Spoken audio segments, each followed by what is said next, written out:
Hello, this is going to be AC network analysis using Multisim. Specifically, we're going to work with the Sample Lab 2 circuit, and our goal here is to determine what the voltage at A, B, and C would be, and what the current through the inductor would be, both magnitude and phase for all of those things. So let's see how we would do this with Multisim.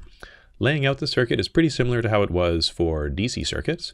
So one change is that we're going to need to go to not just power sources, DC power, now it's in signal voltage sources for an AC voltage. We'll put that out there. We're also going to need a ground still, and that's back in regular power sources. And then we need some passives. So this time we're going to need 3 different resistors. I think it's easier to get the numbers right and then change the values after that. So R1 is over there. R2, Control V, Control C for copy, paste. Swapped actually. R1 is up there, R2 is down there. Control Z if you move something you didn't want to and want to undo that. R3 is over in the middle. And then we're going to need an inductor and a capacitor. So inductors are in the inductor menu. Makes sense. And capacitors are right up here. Okay. So there we go. Now let's set the values that we're looking for here. So we're going to need 1 microfarad. That one's already good. This needs to be 100 ohm. We want 100 millihenry. So you can go 100 E minus 3, but it's a little bit more readable to write 100 M, and then that's going to represent 100 millihenry right there. This one's 68 ohm and 1 ohm down there. Okay, now we'll wire it up.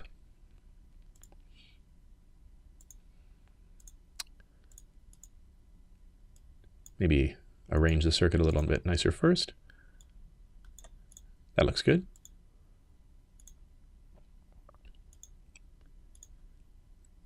And okay. So we need to set the voltage source stuff. We can set it to a voltage of, now this is peak here means the amplitude. So rather than peak to peak like you're going to measure with a scope, this is just the peak voltage. So we'll set this to 2, and we want a frequency of, again, we don't have to write 4,000, we can put 4K to get it in kilohertz. Now this is the cyclical frequency, not the angular frequency that's reported there. There's no phase difference. And that's it. So the circuit's laid out. If we were to hit run, it's now simulating the circuit, but we don't have any way to determine whether or not the output from this circuit is correct. So next we're going to look at 3 different ways to see what the output is of an AC circuit like this in Multisim. The first thing that we're going to do is use an oscilloscope in Multisim to look at what the signals are. So if we go down from the top here, on my version of Multisim, it's this 4th button here. We'll place an oscilloscope, and then we will hook up, let's say, probe A up here to the top. Hook up the negative of that to ground, probe B to, let's say, this spot here, and negative of that to the same negative as the other connection. Most scopes will have these connected inside, but still good practice to hook it up outside. And especially to hook it up, really, I guess if we want to demonstrate good practice, we should hook it up closer in the circuit so we're not having just a single wire going across. You wouldn't be able to reach this back. You would be creating extra loops that would mess up high signal measurements if you don't put your ground connection close to the circuit. So then you're taking full advantage of the coaxial cable. Anyway, long story short, just hook up the ground there. Okay, so then if we run the circuit now, we should be able to double click on the scope here and then measure the signal that's out of this. So we need to change the time base to have less time per division so that we can see what the signal is. And then let's go magnify these signals up. So we'll put less volts per division to make them a little bit larger. These are the volts per division vertically. In Multisim, it ends up kind of flashing a lot. So what you can do is change it to normal or even single acquisition, and then stop the simulation. Then you can you can move it around with everything paused, so it's not flashing so much and using up so much computing power. It doesn't need to re-simulate things just so that you can look at it differently, unlike a real scope. On a real scope, you wouldn't be able to sort of magnify up the signal and then see it in good detail if you hadn't taken the sweep with that resolution to begin with. So let me demonstrate. We'll turn this all the way up so you can barely see the signal. We'll sweep, go auto, and then sort of redo that sweep and then stop. Multisim is allowing you to magnify this up now and still see it. On a real scope, you would have to redo that sweep to see this signal again. So what we're seeing here are two different signals. One of them looks like it's delayed a little bit, or relative to the other one. Let's see what's going on here. So channel A, which was hooked up to our input there, is the one that is a little bit delayed. So it's a little bit behind. I guess you could say relative to the input, channel B is leading. So the voltage at channel B here is leading the voltage at channel A. Okay. And we can do things like measure what the peak is of these signals by expanding it out a little further and then using cursors. So there's two cursors over here that you can drag around. So let's get this to the peak of, that's our channel A, is the one that's a little bit behind. And this is probe number 2. Why don't we put that at the peak of channel B there, and then we'll put this one at the peak of channel A. Okay, so probe number 1, this is telling us the voltage of channel A, 1.995 volts, should be a 2 volt amplitude, so that means we got pretty close to the actual peak. We can see if we can get that to 2. It's kind of tough at this time scale. And if we really want, we can sort of expand this more and then see how close you can get this to the actual peak. So pretty close, 1.995, I guess is about as good as we're going to get. And then this one we'll put at the other peak, which looks like it's 1.873. So we look at T2 for the probe number 2 here, and then channel B is the peak we're looking for there, and that's 1.873. So to know whether or not this agrees with what we were expecting, we've got to get our analytical results back up here. So this is something that we did in the other video, and we expected that VB for this signal would be 1.883. So 1.873, that's pretty good. And VA should be 2. So let's compare also to the voltage at point C here. I guess we can also label these points with Control-Shift-A, B, and C. So let's change around the probe here. Why don't we change probe B and put that to point C instead. Redo this, auto, and then single. Okay. And we'll stop that. We see there is a signal here, but it's very small. So let's change the division of that to see if we can see the signal a bit better. Okay, so this signal looks like it's lagging the other signal, the signal at A. So here's our signal at A again, and that peak up here. So we're at close to 2 volts there with our probe number 1, and probe cursor number 2 is finding the peak of channel B, and that's saying 51.3 millivolts, and we expected 51.7 millivolts. So yeah, pretty good. Hard to get exactly the peak using this method. So that's generally agreeing with what we thought we should be getting. The other thing we want to look for here is the phase difference between these signals. And probably the easiest way to do this is to look for where they cross the axis. So signal 1 crosses the axis here. Signal 2 is crossing the axis right about there. So that means we get a time difference of 46.6 microseconds. And looking for the delta t over here for signal C, we've got 46 microseconds. Okay, so there we have it.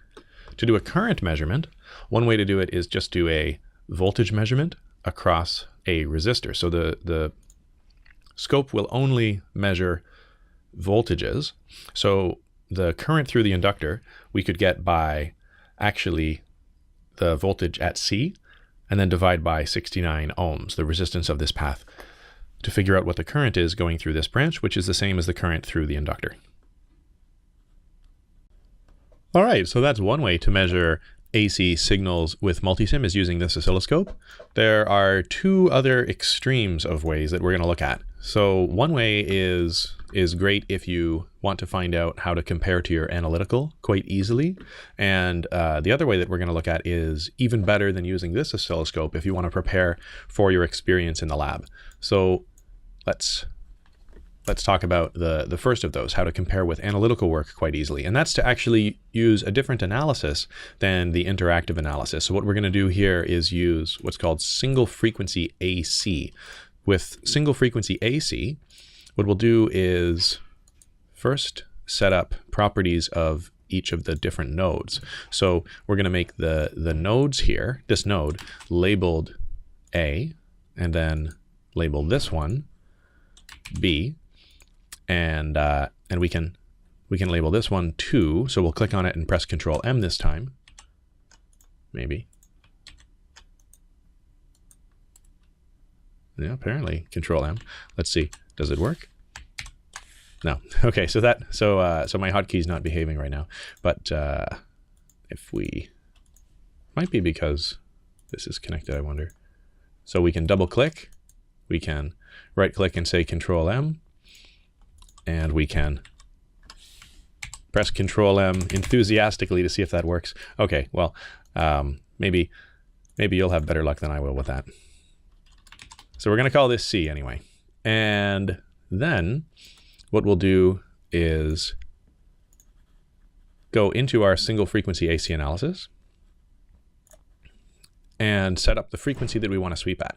Now, when you're doing this analysis mode, it actually ignores the frequency on the sources in the circuit. So even though we wrote this as 4K, it's going to ignore that in this analysis. It's also going to ignore the 2 volts peak. It's going to treat it all as a 1 volt amplitude rather than 2. So we'll type in 4K, 4,000, and then output. We're going to output. This one already ended up with exactly what we were looking for, the current through the inductor and the voltage at each of those different nodes, A, B, and C. So you had to have gone and named those nodes or nets, what you wanted, with the names that you want for them to show up here. So the other nets automatically have names. So this something else in the circuit is called net number 2, and that would, by process of elimination, I suppose, be this voltage over here in between these two. Let's check if that is actually net number 2. Yeah, net number 2. So it doesn't bother to label the ground because you can't find the voltage at that anyway. But if you want to know which net is which, it's better to just go and name them yourself. So actually here, one thing that the frequency of the source does do is it allows you to say auto detect and then have it fill it in itself. Anyway, we've got our outputs here, and now we can just hit run, and it will output what the real and imaginary components of these different voltages will be. Now this is all relative to the source. So it puts the source at 1 and then outputs the real and imaginary for the other one. So this is a great way to check that your circuit is basically set up right and your analytical work is right.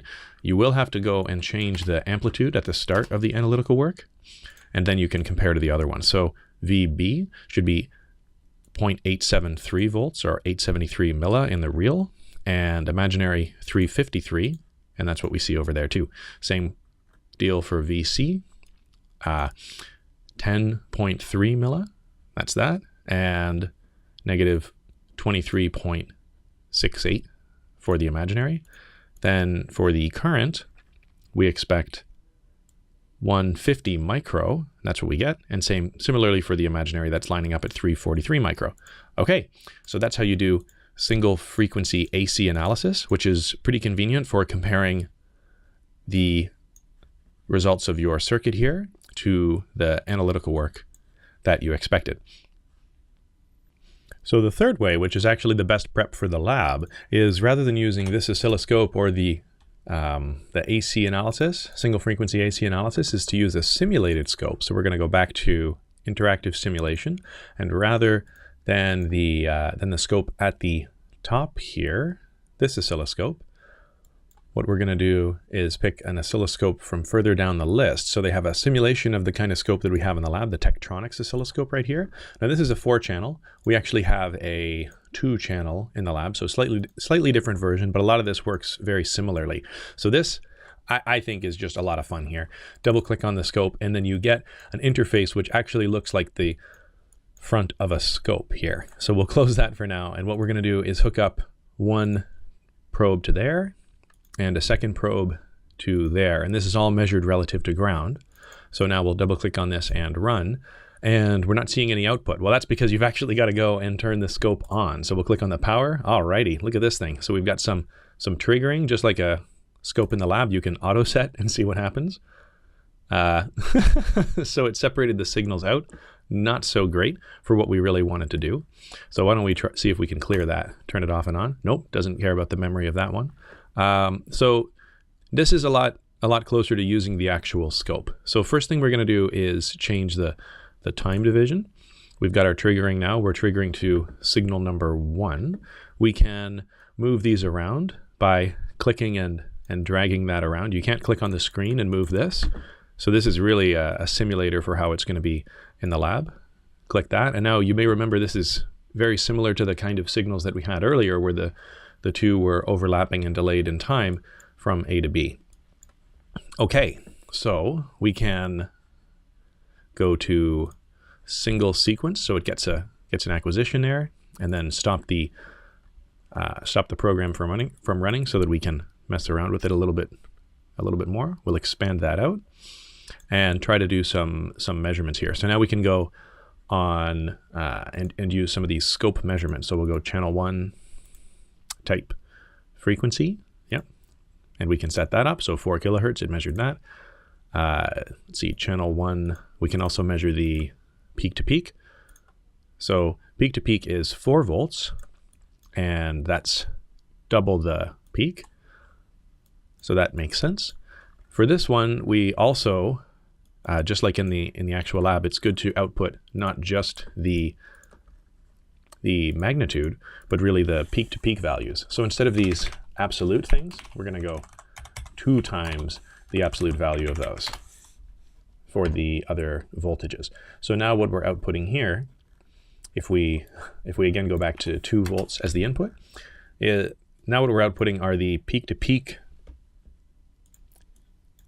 signals that we should expect. So the peak-to-peak voltage at B should be 3.76. So let's check out how we would find that with the scope. We'll go back, and then we'll click on this one, change the source to channel 2, and change the type to peak to peak, and 3.76.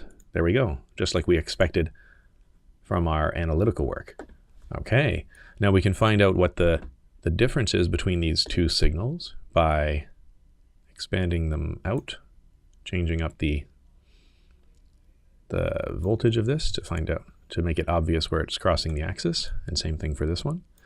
Then what we'll do is set up some cursors. So we'll click on the cursor menu, type time, and then we can move them just like with the regular scope. So it makes things into this right here. It moves it to these dials here to move the cursors. So drag that around, set up the other cursor, and let's see here. There, that looks about right. So we see a difference in time of 15.4 microseconds, and we expected 15.3 microseconds. So that's pretty good. And that's how you use the simulated scope to do the same kind of AC analysis and those measurements that you would have on your circuit. So you can use this as great practice for the lab, or even as a third tool to use to determine what the output of your AC circuit should be.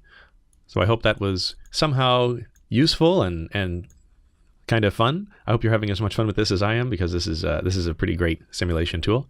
Thanks for watching, and I'll see you next time.